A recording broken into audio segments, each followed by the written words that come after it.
tell me about varieties, because you're probably one of the Napa vintners who's most experimental with varieties. What have we got beyond the classic Cabernet that works well here?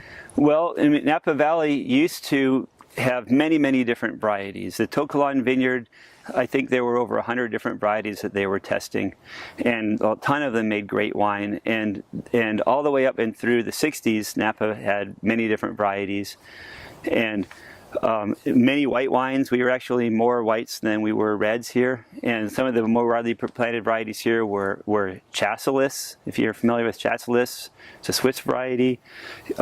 White, there's a lot of Riesling in Napa, a lot of Chenin Blanc, all kind of different varieties. And so in the early 60s, French wine became very popular. Julia Child, popular, you know, with the art of French cooking, and people replanted to Cabernet. Cabernet is another variety that's great here, and has become, it's like spread and is really the trademark of Napa.